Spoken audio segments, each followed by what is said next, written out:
Naimbag nga aldaw kada kayo amin kakabsat, magandang araw po sa inyong lahat. And welcome back to my channel. Update po sa kalagayan ni President Bongbong at ni First Lady Liza Marcos.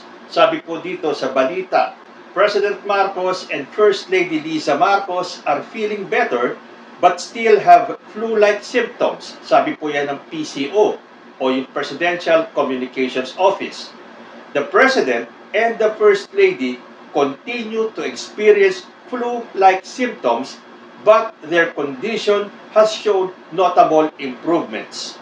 Their vital signs remain stable and they remain in a comfortable state. So ang advice po sa kanila ay ipagpatuloy ang kanilang medication at siyempre uminom ng maraming fluid at magpahinga. Although alam niyo naman si President Bongbong, he continues to perform his duties while in his residence, handling correspondence and directives. So, ituloy lang po natin ang ating panalangin na sana magtuloy-tuloy na ang paggaling ng ating presidente at ng unang ginang. Okay, ngayon po magbibigay lang ako ng ating reaction sa mga nababasa ko at sa mga patuloy na paninira nila kay President Bongbong Marcos. Nakakatawa nga talagang walang humpay, wala pong tigil, araw-araw na lang. Tapos, sila pa ang may ganang magsabing sila ang biktima at sila ang target ng mga demolition job. Mula po kay Vice President Sara Duterte hanggang kay Senator Amy Marcos. Ayan, naglabas na po muli ng statement si Senator Amy Marcos pero wala pong kinalaman doon sa hinihintay natin na reaction niya tungkol sa sinabi ni Panelo na Duterte daw sa 2028 o dito sa pagkabigo nila na haragin ang contempt order. Kaya tayo po mga netizens, dapat po alerto tayo. Huwag po tayong basta-basta naniniwala sa ating nababasa. Madali pong mag-research. Kung ganun kadali nyong nakita ang isang post o ang isang artikulo at para makasigurado kayo, maghanap pa kayo ng ibang items para sigurado kayo na yung binabasa nyo ay totoo or fake news na naman. Tulad itong nakita kong picture na to. Sabi po dito, how Duterte treated Robredo, his vocal critic, is way better than how this government is treating Sara Duterte, led by the ambitious Tambaloslos who is responsible for all of them being in power now. All of them. And much as we would like to blame Sara and get mad at her for everything big and small that's happening now, we can't get too mad because she is our only hope at this point. Ay nako, kapag gusto mo talagang mag-mind condition, paano kaya nakukuha ng mga taong ito ang magsinungaling at gumawa ng kwento?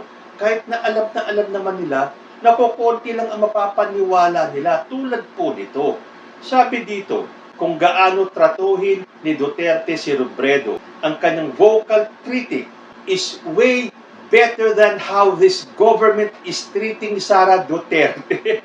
Ang sinasabi kasi dito, yung pagtrato kay Sara Duterte, led by the ambitious Tambaloslos, who is responsible for all of them being in power now. Sandali lang po ang sinabi mo dito, yung pagtrato ni Duterte, the then President, kay then Vice President Leni Robredo.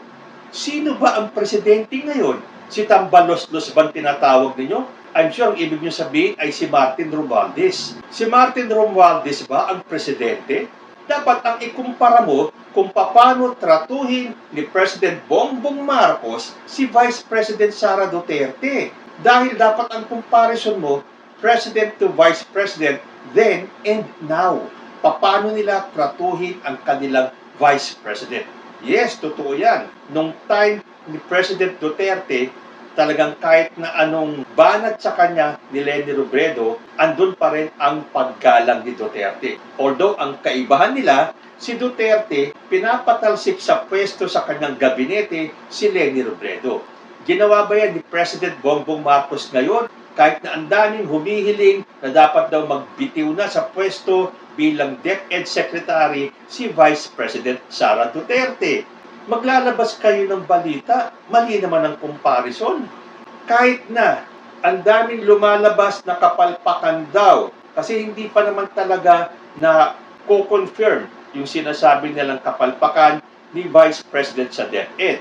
Although siyempre darating yung time, malalaman natin kung totoo o hindi yung mga ibinibintang kay Sara Duterte bilang DepEd Secretary. Tinanggal na ba siya ni President Bongbong Marcos? Hindi. So bakit sasabihin dito na yun daw pagtrato kay Robredo was way better kung paano tratuhin ng Bongbong government si VP Sara? Kahit na nakikita na nga natin na sinasabi ng ibang netizens na tinatraidor na ni VP Sara si Bongbong Marcos.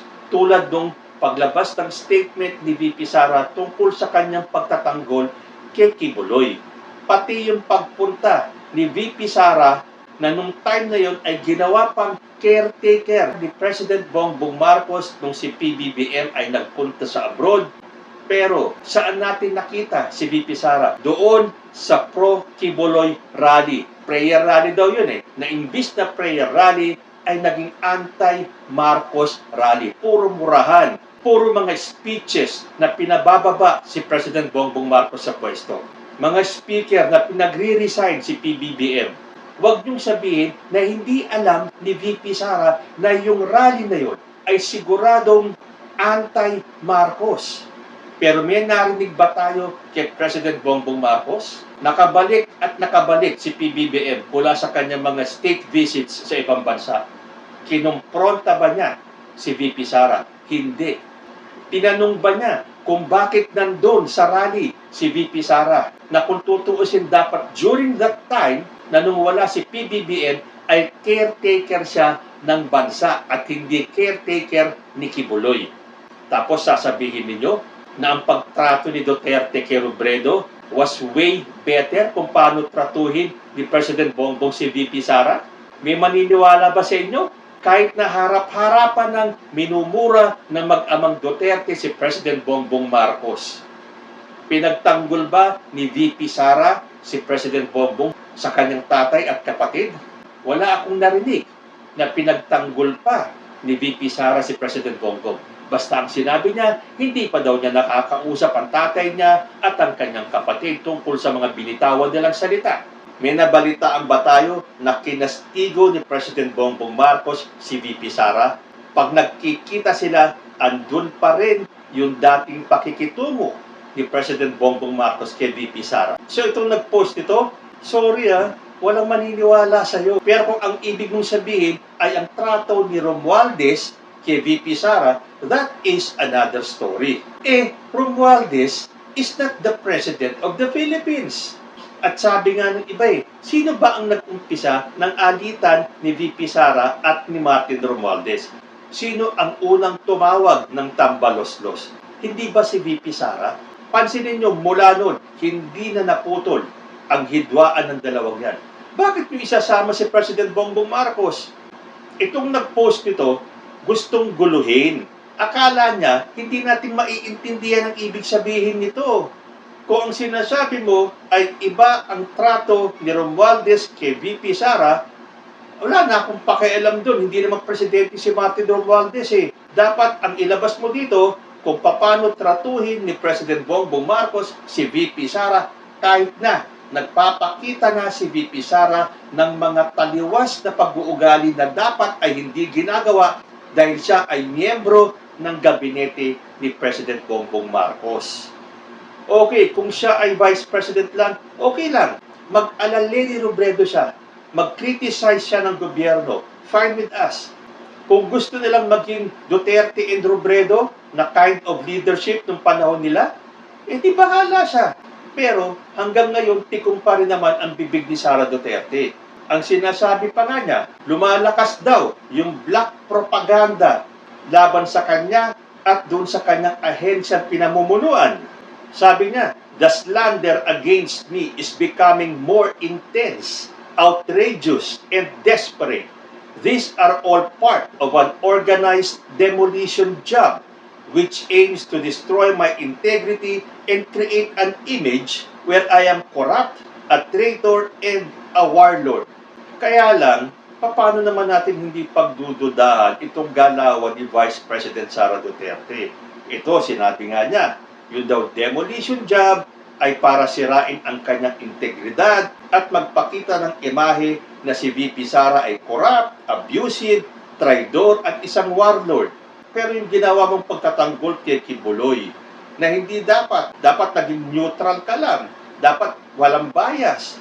Tapos yung pagpunta mo doon sa Murahan Rally, yun po, dalawang bagay pa lang na hindi maintindihan ng taong bayan kung bakit gagawin ng isang vice president na alam nila na miyembro pa ng gabinete ni President Bongbong Marcos, pinagkakatiwalaan siya para maging caretaker pag wala ang presidente natin. Tapos yung ipapakita niya, hindi naman po bulag ang taong bayan para hindi makita itong mga galawan ni VP Sara.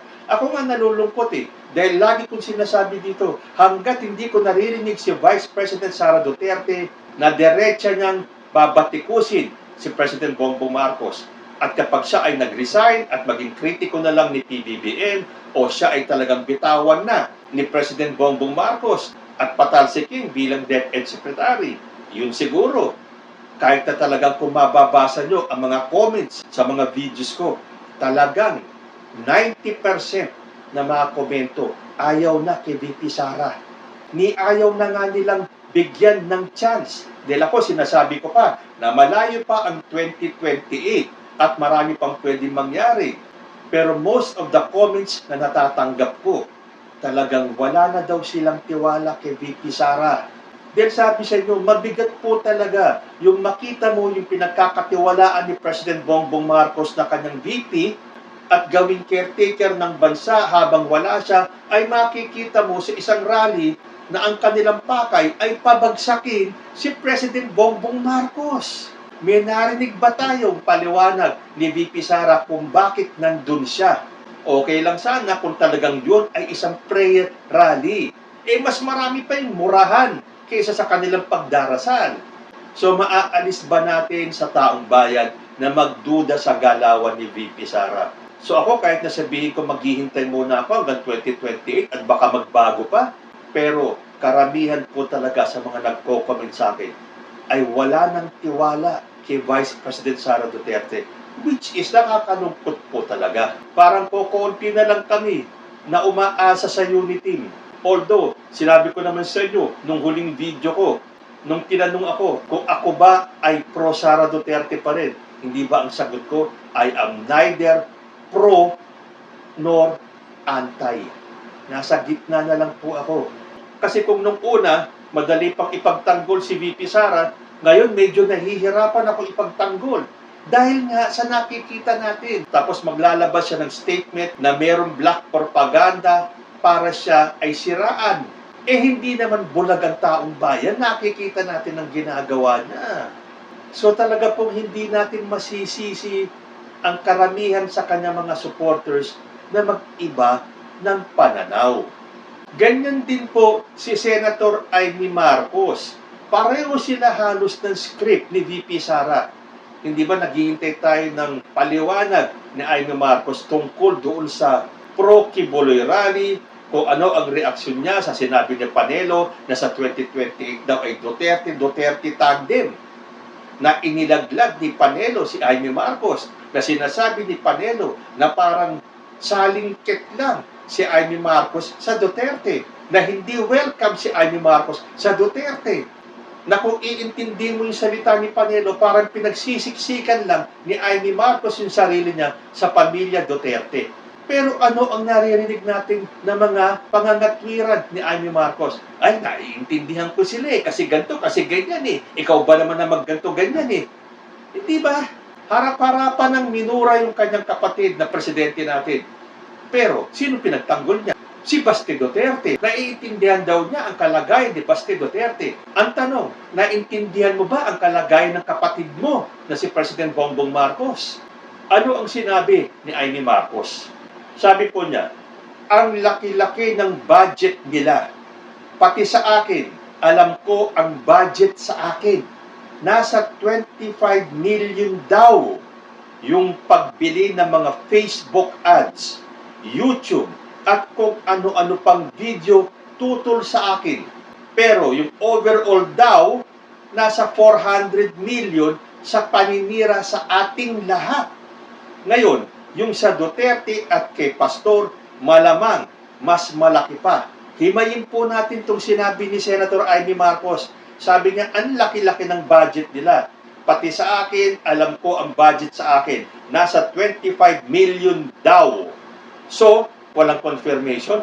Daw eh. Pag sinabing daw, chismis, haka-haka, fake news. Bakit paniniwalaan kaagad ni Senator Amy? So, sabi niya daw, 25 million ang budget para siya ay siraan. Dahil totoo nga naman, may nakikita akong mga ads sa YouTube tungkol dito sa mga balita against kay Amy Marcos na hindi na siya si super ate, siya na si toxic ate. Tinuloy pa niya. Pero yung overall daw, nasa 400 million sa paninira sa ating lahat. Ayun, daw na naman. So 400 million daw yung budget ng paninira sa ating lahat, sa inyong lahat. Sino kayong lahat? Ikaw, si VP Sara, sino pa? Kay Duterte, kay Pastor? Okay, tuloy natin.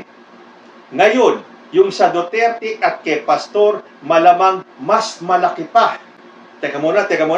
Ang nabasa ko dito, yung kay Duterte at kay Pastor, malamang mas malaki pa. So, mas malaki pa yung budget para siraan si Duterte at si Pastor Kibuloy.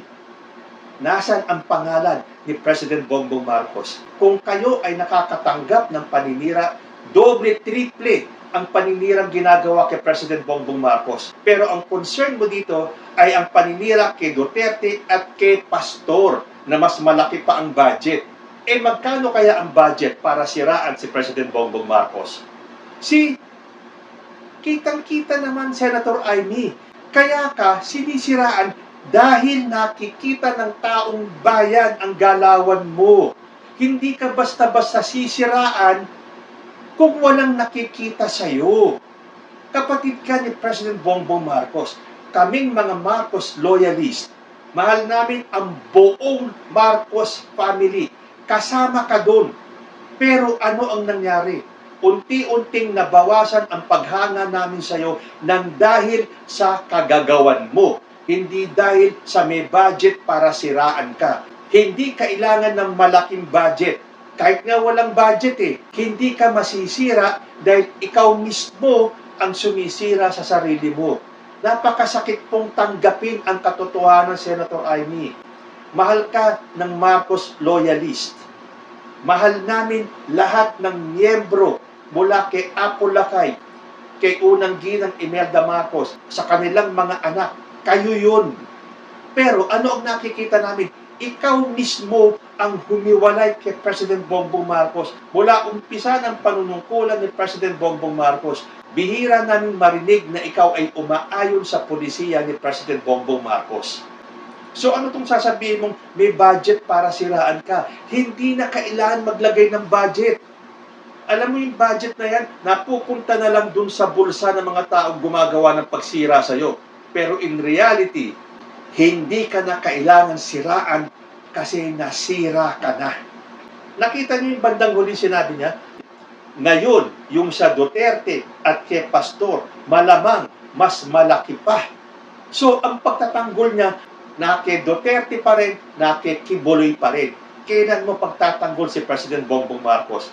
Tulad nga ng sinabi ko, kung kayo sinasabi nyo may demolition job at kayo ay pilit na sinisiraan, ano kaya ang ginagawa nila kay President Bongbong Marcos? Dito nga daw ka ng daw. So ibig mo sabihin, hindi mo nakikita o hindi mo kilala kung sino yung mga taong nasa likod ng paninira sa'yo or kay VP Sara. Dahil sinabi nyo pareho kayo ng script na meron demolition job at sinisira kayo. Kay President Bongbong Marcos, diretsahan nating naririnig kay former President Duterte, kay Pastor Apollo Kibuloy, kung paano nila dikdikin si President Bongbong Marcos at siraan. Yung pa kaya mga nakapaligid sa kanya? Yung pa kaya mga alipores nila? Sal Panelo, Glenn Chong, Harry Roque. Ito nga, hindi na natin kailangan magtanong kung sino ang mga tao sa likod ng paninira kay President Bongbong Marcos dahil kitang-kita natin, kilalang-kilala natin kung sino ang mga nangunguna para siraan si President Bongbong Marcos. Tapos ikaw, the nerve para sabihin mo, ang laki ng budget para siraan ka. Bakit ganito na lang ang pagtatanggol namin kay President Bongbong Marcos na kapatid mo? Dahil ikaw mismo na kapatid, hindi mo maipagtanggol si President Bongbong Marcos. Kami na hindi niya kilala, handa naming ipagtanggol si President Bongbong Marcos. Never again sa mga katulad ninyo na wala nang ginawa kundi ang batikusin ang presidente natin. Kahit nakitang-kita na ang mga magagandang ginagawa ni President Bongbong Marcos para sa bansa. Nakakalungkot nga dahil yung mga leaders ng ibang bansa ay nakikita ang ginagawa ni President Bongbong Marcos. Dito sa Pilipinas, andun pa rin ang crab mentality na para bang kapag umasenso ang Pilipinas, hindi sila kasama. Kasama naman tayo lahat kapag tayo ay umasenso. Ito na nga, nag-uumpisa na tayo ay umasenso. Gumaganda ang ating ekonomiya. Ang problema lang, kayong mga antay, ayaw nung tanggapin. Pilit nyo pa rin ipinapakalat na walang nangyayari. Na si President Bongbong Marcos is a weak leader, pasyal-pasyal lang, party-party lang. May maniniwala ba sa inyo? Kayo-kayo na lang. Kayong mga nagbubulag-bulagan. At bakit may mga naniniwala pa? At sinasabing walang ginagawa si President Bongbong Marcos? Kasi yung mismong ate niya, si Super Ate, na ngayon tinatawag na nilang toxic ate, ay isa sa mga nangunguna para siraan si President Bongbong Marcos. Hindi nyo masisisi ang taong bayan. Hindi nyo pwedeng sabihin na may mga grupo na nagbabayad, na may budget para kayo ay siraan. Dahil nakikita po ng taong bayan ang galawan ninyo.